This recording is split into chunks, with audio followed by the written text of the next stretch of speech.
All right, we are live. Welcome to ONED Student Chat. We hope that we have lots of students joining us today from the comfort of their home on this wet and freezing rain, snowy, gross day. If you are at school and you're joining us, thank you for being here. And like I said, I hope that if you are at home, you're safe and cozy and still able to take part in the chat. So we want to thank you for joining us. We're really excited to have you here today. We're all really excited about this month's topic, which is music and mental health. So I'm going to just jump in and move on with a quick overview of ONED Student Chat if you're joining us for the first time. ONED Student Chat is a student-led Twitter chat connecting K-12 students across the province to discuss topics and questions related to character education, social justice, and citizenship. ONED Student Chat creates opportunities for students to network with others, gain perspective, build relationships with new learning partners in a literacy-rich learning environment, experiencing social media as a powerful platform for learning while establishing a positive digital footprint. So thank you again for being here today. We are going to get started, and Sam's going to give us a tech talk to kick things off. Sam? Hey everybody, I'm Sam. If you're watching us on YouTube, which is an option, you just tap the YouTube icon. You will notice that there's a comment space to your right. This is a great way to share your own thoughts and ideas and add your own thinking to get involved in the conversation.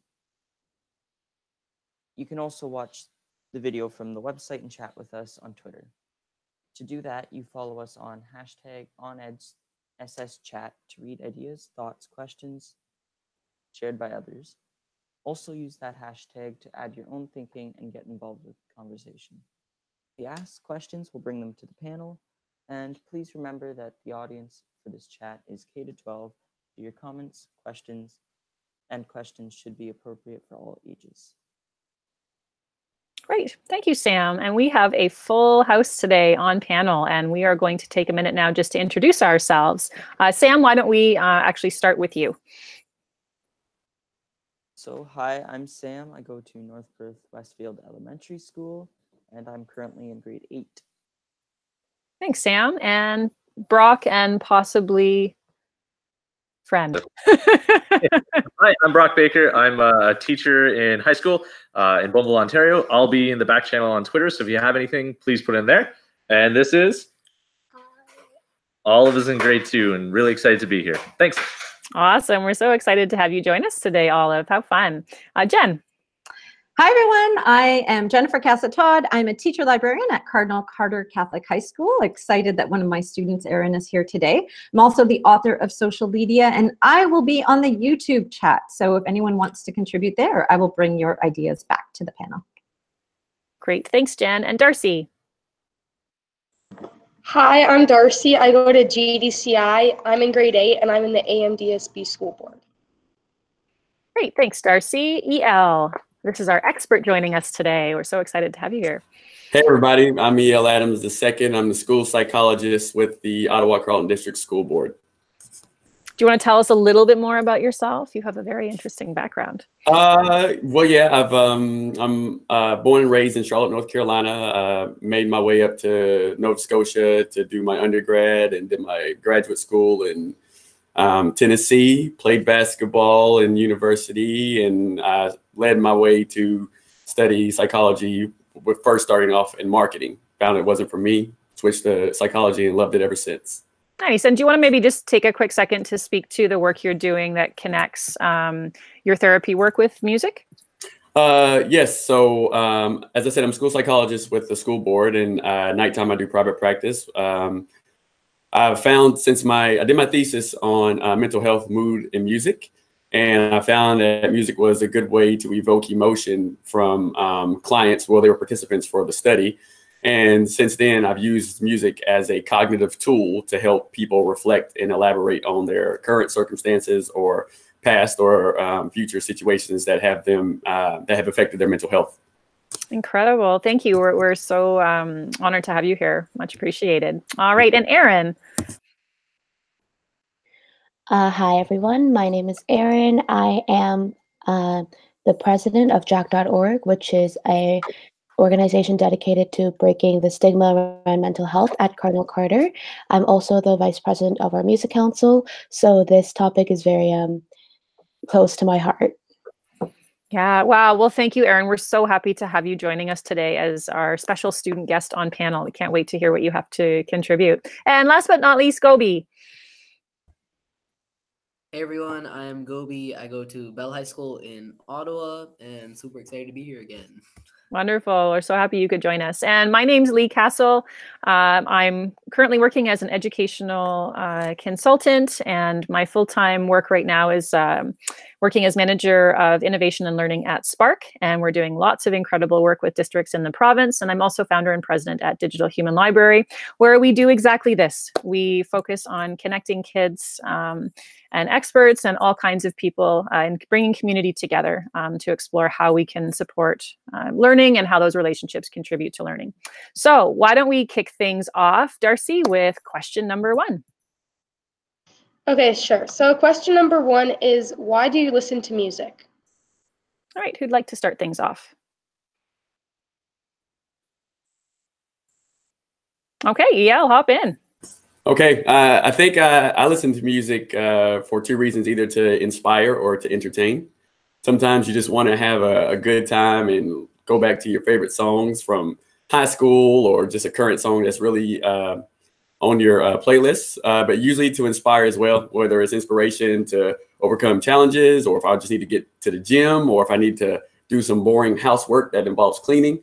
It inspires me to just make it through the little simple tasks that I'm not likely to enjoy. Great, thank you. And Sam wants to hop in.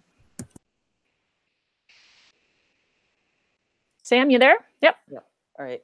I listen to music because, especially when I'm working, I find it that I work better while I'm listening to music. Maybe not country though. I'm not that much of a country fan, but I just like listening to music. It helps me think better. Is there a certain kind of music that you listen to help you concentrate? Not really. Usually not like heavy rock, maybe more classical rock or something. All right. Thanks, Sam. And Erin, I think you wanted to go next. Sure. So I think I listen to music, like EL said, when I want to maybe think back on some past times. But primarily, I think being a student, I listen to music when I want to focus.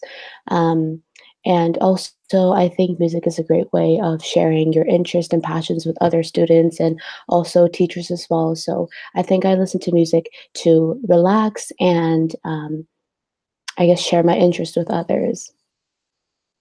Okay, and Darcy.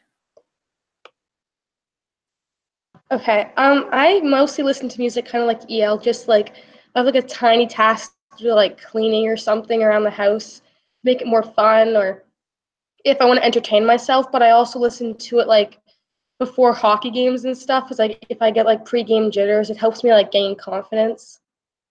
So, yeah. Okay, gotcha. That's a great point. I know playing a lot of sports, and I'm sure EL can relate too, that there's music that really, really motivates you, and there are lots of times when you want to feel that motivation. Gobi, did you want to add something? Well, I have a very strong tendency to talk. So Madame Fleece, our teacher, she told us that I should plug in to make myself focus more. And it's actually proved to work, because like music kind of helps you like focus and relax instead of it distracts me from my talking. So yeah. I see. Well, I'm glad that strategy works well for you. That's great. Jen or Brock, did you want to add anything? Sure, I'll go. Okay. For me, music is more of a need. I think it's something primal. It's an ongoing thing in the background, soundtrack to my life, and I love to dance. So anytime we can have some good music on and dance, it's a great way to liven spirits and connect with people. Olive, do you have any reasons why you listen to music? No? She said earlier it pumps her up. Yeah, that's awesome. Olive, I bet you like to dance too, don't you? You maybe? Yeah, a little bit? Yeah, I thought so. I can just picture you and your dad busting a move in the kitchen. I can see it right now. That's me too. I love music for dancing. I love it. It uplifts me. I put it on when I'm cooking or, you know, just when I'm with friends. I just love those uplifting, fun songs. Yeah, I agree too, and I love I like the way you phrase that, Brock. Sort of the soundtrack of your life. You know, all the different music that you listen to at different times for different purposes, and you know, I think that we can all relate to that on some level. Having those soundtracks or those playlists that really speak to the lives that we live. All right, Darcy, do you want to move us along to question number 2? Sure. So the second question is an expert question, and it is, how is music used as a therapy to treat mental health disorders? Okay, EL, this is all you, and then we'll have everyone jump in with their thoughts and comments. Yes, there's multiple reasons to use music for mental health treatment. Sometimes they go for. I'm not a trained musical therapist, so the idea of it is I use music as a cognitive tool. So we would look at lyrics. We would listen to a song that is relative to the situation that's in front of us. We would then listen to the lyrics. We would dissect the lyrics and see how this individual artist is dealing with a certain situation or reflecting on a certain situation. And from that, we would now relate it to the client or the student. And then we would say, how does this compare to your situation? Or how is this different from your situation? And between those two comparisons, you can find enlightenment, you can find some type of clarity, and then this helps you move further along to the treatment of making change to your current situation. Music has been used for many reasons, as far as pain management for some people. It has been used to help Alzheimer's patients with their memory. It seems to help them reconnect with some type of consistency outside of their usual symptoms that are decreasing their memory issues. So there's many reasons where you can use music, but in my situation particularly, it's more of a cognitive approach, a precursor to cognitive behavioral therapy, but we're cognitive in how we look at the lyrics. So could you explain cognitive behavioral therapy maybe in like a kid-friendly language? Like how would you describe that to a child? Oh, sure. Sure. Cognitive behavioral therapy is more so we're looking at analyzing or cognitive functioning. So how your perspective, perception, your viewpoints, and then we look at those and see if they have some distortions, if they seem to be too black and white, or as we would say, rigid. And then we would look at those cognitions and seeing them in a different manner, as we would call them a cognitive shift or cognitive change. And then hopefully that will influence your emotions and also influence your behaviors to follow a new change that is better for your well-being. So cognitive behavioral therapy. Yes. Right. So it's a way of shaping how you think or how you perceive things. Is that a fair? Yep. Changing your thoughts that will that will align with changing your behavior. So if you're thinking, if you have a negative way of thinking, then we can say, can we put a positive spin? It's kind of like the glass half full, the glass half empty. And say, well, if we're having a negative outlook on things, is there any way we can put a positive spin to this? Can we look at, the 75% on your test as saying, well, you've got 75%, but you've mastered 75% of it. There's only 25% that you're missing, instead of just focusing on it's a bad mark at 75%. And then from that cognitive shift, now we look at your behaviors and then how that can influence you to be more accepting to your performance. And that would change your behaviors to continue to study or to feel empowered or confident in your abilities. Yeah. Right. So I see it as a shift in mindset, which might be a language that's more familiar here, is changing your mindset and the impact that music can have on to shift that mindset, maybe from something that's negative to something that's more positive. Right. Okay. Does anyone want to comment on that or share some ideas? And then we have a couple things from YouTube and Twitter as well. So Brock and Jen, I'll be coming back to you. Okay. Yeah. Erin? Well, I wanted to pitch in because we've had initiatives in our school through Jack.org where we gave out stress kits to students and they had to tell us how they cope with stress. And over 70% of the students mentioned music, whether it be in the form of listening to music or singing or dancing. And I found this very interesting because I feel like it is the biggest method that we all use, especially students, when we're stressed or when we're feeling down. We just listen to music and it's an automatic uplifter. Mm-hmm. So I think it's a great method to relieve stress. Yeah, that's really interesting. What was in the stress kit, just out of curiosity? So we had little bubble wrap to pop, and we had little chocolates with messages on them. For example, we put in Jolly Ranchers so you can be jolly. We also had little Sudoku papers and a list of resources that students can contact for free when they're in need of support. That's incredible. Wow, that's incredible. And I'm still really amazed at you said you've collected some data and you've had that 70% of students use music as a way to help deal with stress. I'm just curious what were some of the other findings from the research that you gathered? Yeah, there was a lot of exercising and walking, taking hikes. A lot of people mentioned taking a bath or drinking some tea, spending time with family, going shopping, and things like that. Shopping always makes me feel better. Yeah. Especially when Me I'm spending too. someone else's money. It's way more fun when I'm spending someone else's money. Darcy. My brother is autistic, and he went through a lot of music therapy to help him calm down, and especially for him to like focus in school and to be more calm in like social situations. I'm not really sure if it worked personally for him, but I do remember him going to a lot of it. So, yeah. Yeah, that's interesting. Sorry, did someone else want to comment on that? I don't, EL, maybe, do you want to comment on, do you work with students with autism? And what kind of role does music play maybe in the work that you do? Thanks, Darcy, for sharing that. Oh, well, not so much. And that's a good point, Darcy. She mentioned that she was not sure if it worked for him. And music isn't going to work for everybody, but it is a tool that people can use in their day-to-day activities. So as Aaron mentioned, how their research concluded that there's many things, shopping, going for walks.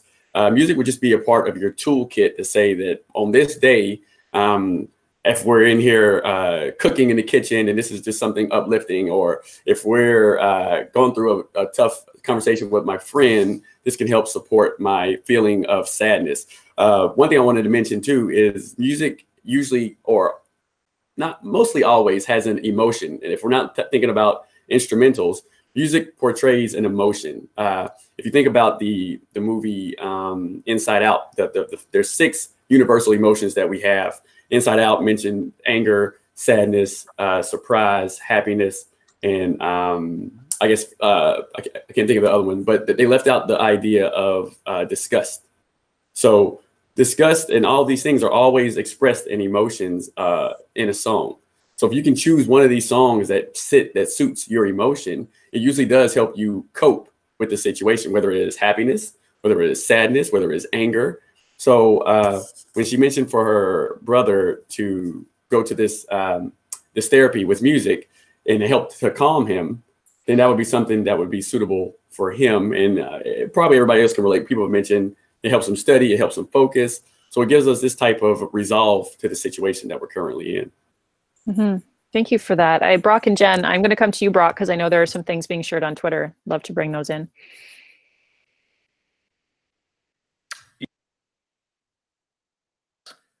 Yeah, we've had some action on Twitter. Linda has mentioned that from question 1, that music can give you energy and change your mood and make you feel happy. And Stephen Hurley's saying, reminding us that if we take a look, there's some really cool research, especially coming out of the UK, where physicians and doctors are prescribing arts experiences and music as something necessary for their health, which is really cool. Yeah, that is really interesting. Really interesting. Jen, did you have some comments as well from YouTube? Yes, so I have Bernadine, who also spoke to the first question about music, allowing her to calm down as well as hype her up. But then speaking about having students with special needs, both physical and mental, who respond positively to music. Yeah, and that relates back to the point that Darcy brought up and the comments that EL was making. And I mean, music impacts everyone differently, but coming back to that point that there's always an emotional response to music, and maybe some of that productive struggle sometimes is finding that right piece of music to fit the mood that you're in or the mood that you want to be in, right, where you want to move to and how you want to feel, which is interesting. I know I've spent a lot of time looking through different playlists trying to find that right song for that right moment. Does anyone else want to comment before we move on to the next question? Okay, Darcy. Okay, so the next question is, why should teachers use music in class and or allow students to listen to their own music?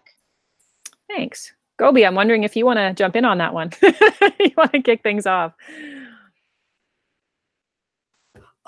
Well, so for using music in class, it's helpful because like a lot of the time, like say maybe like close to like the middle or end of the day, people might be getting like stressed or tired or like maybe annoyed at something. So like it can like calm them down and also just give them like a chance to not like act out in class maybe. And why they should listen to their own music is like sometimes different types of music can be different, like annoying for different people. So like I listen to like hip hop, rap, R&B, except some types of classical music irritate me, which sounds kind of weird, but it's true. So yeah. Yep. No, I think those are great points, Gobi, and everyone has a different emotional reaction to music, right? So it's interesting when we talk about, whether or not a teacher should be allowed to let students listen to music and whether a teacher should use music, because if I was your teacher and I chose something classical thinking that was going to calm everyone down, it actually has the opposite effect on you, right, in particular. So there are some interesting decisions that need to be made there. Did you want to say something else, Gobi, before we move on to Sam? No, that's Okay. it. All right. Yeah, sure. No problem. Sam? Yeah, so I have had a few in the past 3 years. Is kind of when we've been getting our iPads at school, which means a lot more kids want to listen to their own music in a classroom. So in grade 6, our teacher was just kind of really flexible about music. He really let us listen to music whenever we wanted to, unless he was talking to the whole class. And once in a while, he would have music on in the classroom itself. So you had that option. Then last year, grade 7, our teacher wasn't as flexible for it, but as long as we weren't learning something new and it was kind of review or we've been doing it for a while, we were allowed to listen to our own music, and then didn't have music on in the classroom just for those kids who like to work quietly. Mm-hmm. And then this year again, our teacher asks us if we want music on in the classroom. We're also allowed to listen to our own music pretty much whenever. So it's nice just to have that flexibility if you want to, if you don't want to. Yeah, that element of choice is really important there. I know Darcy is waiting to contribute. Go ahead, Darcy. Sure. So I think it's kind of hard because some people don't, you were saying, Leila, some people respond differently to different types of music. Like, I know some people like lyrical music works really well for them. But if I was listening to lyric music, I would like not be able to focus because I'd be listening to the words in detail. Yep. So if I were a teacher, I would probably give the option of individual music because not everyone works well with music. And I would see if the student's attention or focuses increase or decrease. Because if the student seems to get more work done and it's improved, I think that I would definitely continue with them listening. But if the student is more distracted and the work isn't finished on time, or it is different in a negative way, I might question if listening is good for them particularly. Mm-hmm. But I think music most of the time is really good in the classroom because it increases creativity, and it can make students relax and take time to look back and like focus on their work more.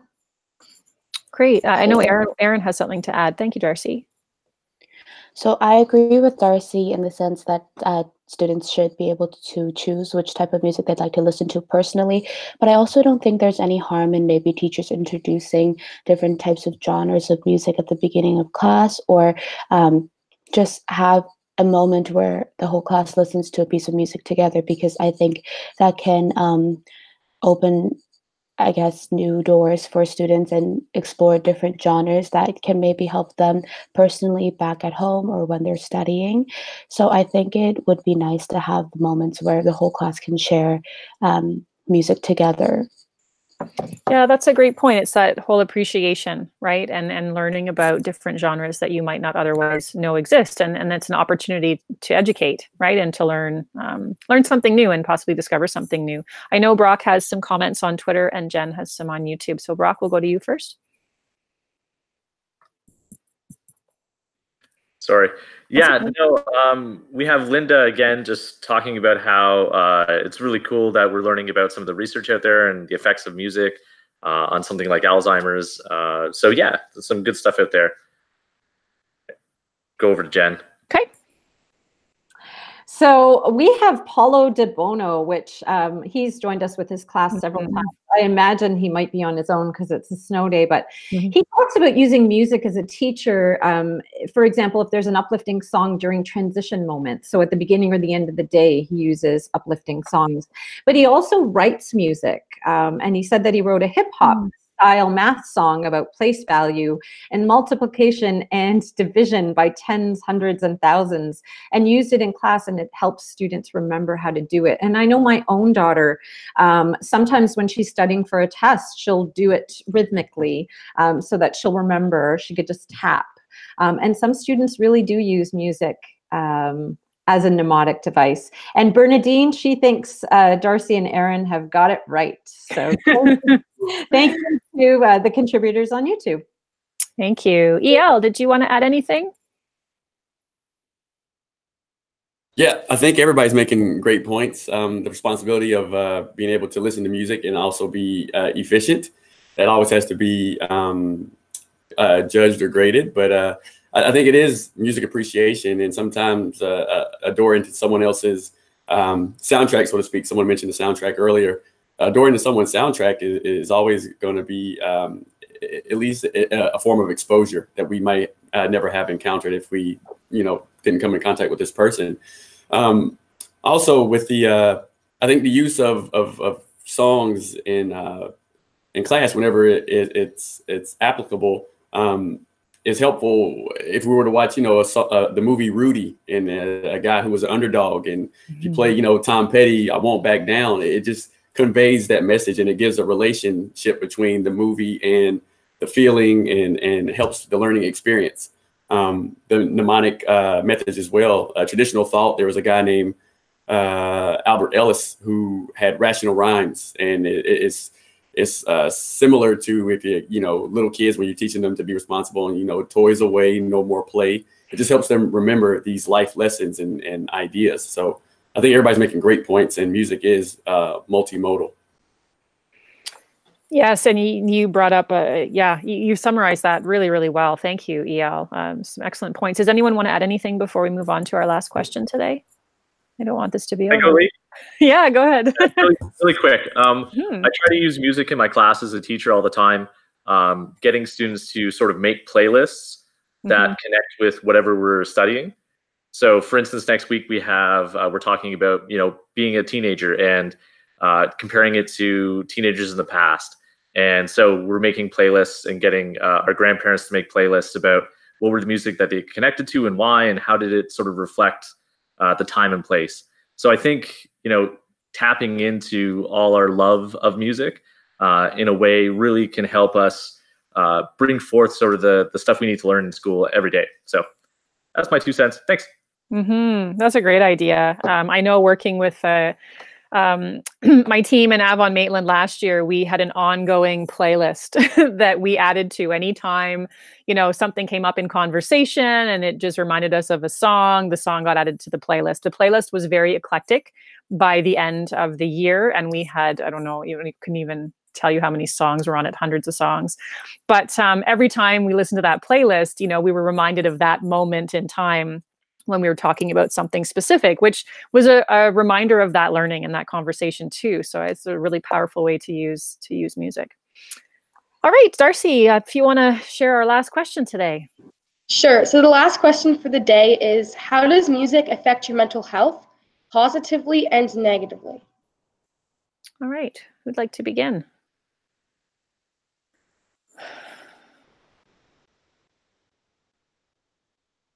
Okay, yeah, thanks. I'll just jump on in. I do think it can help positively or negatively, just because the program that I have, Mental Health, Mood, and Music, I use the 3 R's. It helps you relate, it helps you reflect, and it helps you revise. So the use of music, positively or negatively, we're looking at our emotions and our well-being in whatever experience we're going through right now. I think the idea of a soundtrack is similar to when I'm working with this in the form of a workshop or a presentation. You develop your life soundtrack that helps you reflect on certain situations or helps you relate to certain people, and it helps you to revise. Oh, I think we'll come back to you, EL. We just lost your signal there. Does someone else want to pick up on that thought around how music can affect your mood positively and or negatively? I don't know, maybe, yeah, go ahead, Darcy. Sorry, sure. So kind of like EL, I think he was kind of getting at so even though it has the side effects of oh, we're listening to music that's positive, it's making us, oh, I think he's back. I'm here. I'm not sure when I caught off, but. Yeah, sorry. So Darcy, just 1 second, okay? Yeah, sure. we did lose you sort of mid-thought there, EL, when you were talking about soundtracks. So do you want to maybe pick up there? And then Darcy will come back to you. Sure. I was just saying the soundtracks help you, mental health, there's going to be some positive and negative emotions in our day-to-day experiences that can change from the morning to the nighttime. And to have music to be able to relate, reflect, and revise is helpful, just to experience those emotions and to cope with those. Yeah, that's a good point. I like that phrase, relate, reflect, and revise. That really speaks to that whole mindset piece you were talking about earlier. Darcy, I want to come back to you. Sure. So kind of like how if we listen to music to make us happy and energetic and get us pumped up, you think that the same thing would happen on the negative side if we listen to music that's kind of violent, more aggressive, kind of sad. Me and my sister were having a conversation last night about this, and she was saying that she was reading some different articles and studies saying that teens or young children or something like that were listening to more sad music and more depressing music, and that was partly relating to them being more sad or slumped, kind of you know what I mean? It's easier for them to be more emotional more of the time, because when you hear it so often, then you can start to believe it. So kind of, that makes sense. Yeah, it does make sense. That's a really interesting point too, about the more that you listen to a certain type or genre of music, the more impact it can have on your mood in either a positive or a negative way. Yeah, that's a really great point, and something important for everyone to keep in mind. Yeah, that's a great point, Darcy. Thank you. Gobi or Aaron? Yeah, Aaron, go ahead. Thanks. So I agree with Darcy when it comes to that. I think it's really important for everyone to acknowledge that people, different types of genres of music can have different effects on people. For example, for me, when I listen to some sad music, it actually calms me. I'm not necessarily focused on the lyrics, but the melody and all that is a way of calming for me, whereas as Darcy mentioned, it could have a negative effect on someone else. So I think it's important to keep that in mind. I also think for me personally, music in general affects my mental health positively because I not only listen to music, but I love to sing or dance or express it in other forms. I also love karaoke, so that's one method for me to de-stress and also have friends over and all of us just sharing our passions together in the form of music really allows me to relax, and it has definitely a positive effect on my mental health. Mm-hmm. And listening to you, Erin, it has a positive effect on me. Because you have Thank a you. beautiful, beautiful voice. Thank you. Wow, that's so powerful. Jen, is there anything anything else on YouTube that you wanted to bring in? Yeah. Yeah, actually, there's a really good conversation here about using music with the idea of peace, contributing to peace. So Bernadine had a local musician come in to help write a song about peace around the world. And the kids were able to collaborate respectively, putting lyrics together as well as a video. And Paulo shared about how the board theme in November for his board was peace. And so his students created a playlist of peace-related songs. So I did ask whether or not it contributed to a peaceful environment in the classroom. Haven't had a response yet, but I imagine that it at least brings to everyone an awareness that music can contribute positively in that way. Mm-hmm. Rock, how about you? Do you have anything else on Twitter to add here? Yeah, quickly. I have a class, grade 5-6 class, Miss Herbert or Miss Hubert, and they have a great bunch of notes about why they listen to music that from question 1, but I want to quickly talk about them. Says makes me happy, makes me feel good. I like music. It helps me think. It helps me concentrate. I listen to music because it feels like a whole new environment that relieves stress and supports you if you're upset. From AK. So lots of great stuff. I'm so glad that we have some classes not snowed in. Yeah, that's incredible. Anything from anyone else? Sam, how about you? You still there with us? Yeah, you are. Perfect. Yeah. Mental health. For me, music sometimes can calm me down. It can get me hyped up about something. But it also can impact other people around you negatively. Like I have a few kids in my class that they like to listen to music and then start singing along with it. And that can get a little annoying sometimes. So that's how it can impact people negatively. And they're not always the best of singers either. So that doesn't help. No, that doesn't help. That doesn't help at all. I seem to recall a few battles with my sister over singing in the car and who should be singing and who should not be singing. And both of us ending up negatively impacting the other's mood when the song actually itself was making everyone feel good up until the moment that battle broke out. Does anyone else add anything else before we? Yeah, Gobi, go ahead.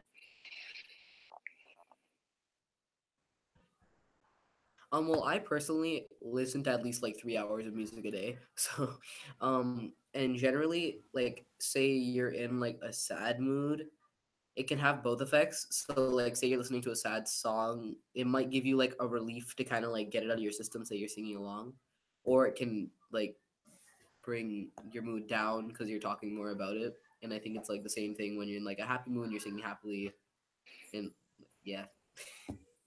Yeah, well, and I think just coming back to a point that EL was making, when you're when you're feeling kind of low or down and out, oftentimes we'll listen to music that maybe matches our mood when instead we should be listening to music that's on the other end of that emotional spectrum. When we're feeling sort of sad or low, that's when we throw on some crazy intense dance tunes and find something that's going to counteract that mood. And maybe EL, you could speak to that to help us wrap things up today. This whole idea of music and mindset. Yeah, I think it's I think just with some context and just with some idea that sometimes we do. Like, I don't want to make it seem like I'm dismissing the sad moods or the negative moods, because you want to console those moods, you want to work through them, but you also want to make sure you have an alternative to help improve those moods. So you know, if you want to listen to a song that matches your current state of sadness, then that's great and that's all good. But how do we now shift from the sadness to have a more positive outlook?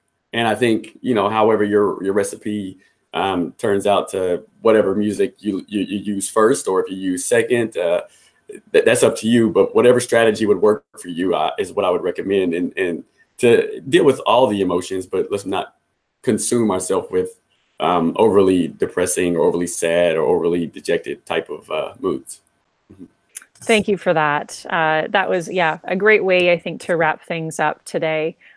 Just looking at the time, and I mean, we could sit, I'm sure, and share all day. We've got some other really exciting questions, especially exploring the kinds of music that students are listening to across the province, and what kind of music you listen to and how that might match a particular emotion or mood. So we do hope that you'll check us out online on our website at ONedSsChat.com, where you can find all of the questions that we'll be posting over the next few weeks during our slow chat.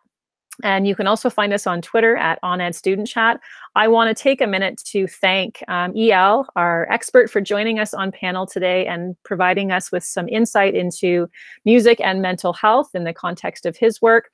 And a shout out as well to Aaron. Thank you for joining us from York Catholic District School Board to share your perspective and some of the work that you're doing in schools to support mental health as well. So thank you so much.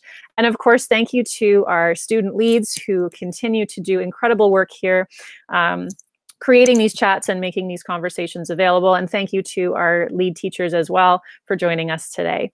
Our next OnEd Student Chat is happening, our next Tweet and Talk, is scheduled for March 19th at 10 a.m. So do make sure that you mark your calendars. But for the rest of the month of February, we are focused on music and mental health, and we hope you'll join us online using the hashtag OnEd Student Chat.